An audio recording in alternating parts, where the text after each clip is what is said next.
Épître de Paul aux Corinthiens, chapitre 11. Soyez mes imitateurs, comme je le suis moi-même de Christ.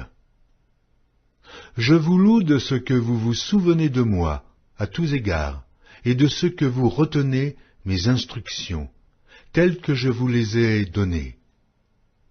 Je veux cependant que vous sachiez que Christ est le chef de tout homme, que l'homme est le chef de la femme, et que Dieu est le chef de Christ. Tout homme qui prie ou qui prophétise, la tête couverte, déshonore son chef. Toute femme, au contraire, qui prie ou qui prophétise, la tête non voilée, déshonore son chef. C'est comme si elle était rasée. Car si une femme n'est pas voilée, qu'elle se coupe aussi les cheveux. Or, s'il est honteux pour une femme d'avoir les cheveux coupés ou d'être rasée, qu'elle se voile. L'homme ne doit pas se couvrir la tête, puisqu'il est l'image et la gloire de Dieu, tandis que la femme est la gloire de l'homme. En effet, l'homme n'a pas été tiré de la femme, mais la femme a été tirée de l'homme. Et l'homme n'a pas été créé à cause de la femme, mais la femme a été créée à cause de l'homme. C'est pourquoi la femme, à cause des anges, doit avoir sur la tête une marque de l'autorité dont elle dépend. Toutefois, dans le Seigneur, la femme n'est point sans l'homme, ni l'homme sans la femme. Car de même que la femme a été tirée de l'homme, de même l'homme existe par la femme, et tout vient de Dieu. Jugez-en vous-même. Est-il convenable qu'une femme prie Dieu sans être voilée? La nature elle-même ne vous enseigne-t-elle pas que c'est une honte pour l'homme de porter de longs cheveux, mais que c'est une gloire pour la femme d'en porter, parce que la chevelure lui a été donnée comme voile. Si quelqu'un se plaît à contester, nous n'avons pas cette habitude, non plus que les églises de Dieu.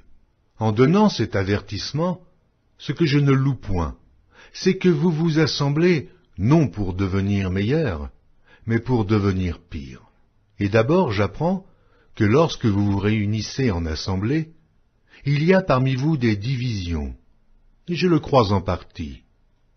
Car il faut qu'il y ait des sectes parmi vous, afin que ceux qui sont approuvés soient reconnus comme tels au milieu de vous.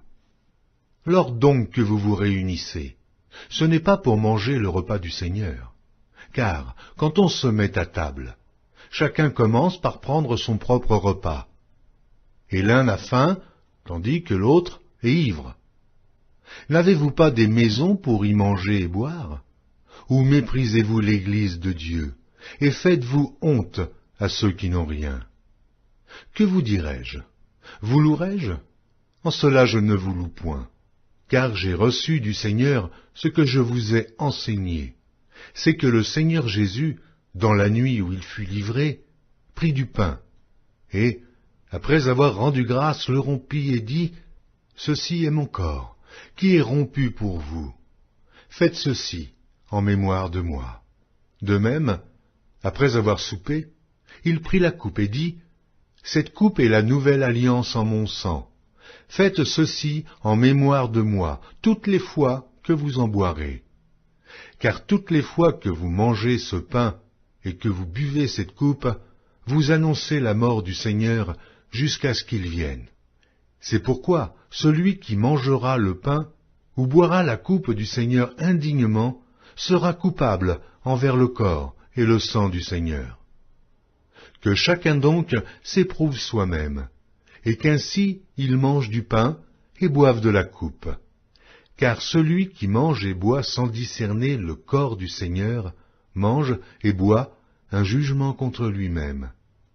C'est pour cela qu'il y a parmi vous beaucoup d'infirmes et de malades, et qu'un grand nombre sont morts. Si nous nous jugions nous-mêmes, nous ne serions pas jugés. Mais quand nous sommes jugés, nous sommes châtiés par le Seigneur, afin que nous ne soyons pas condamnés avec le monde. Ainsi, mes frères, lorsque vous vous réunissez pour le repas, attendez-vous les uns les autres.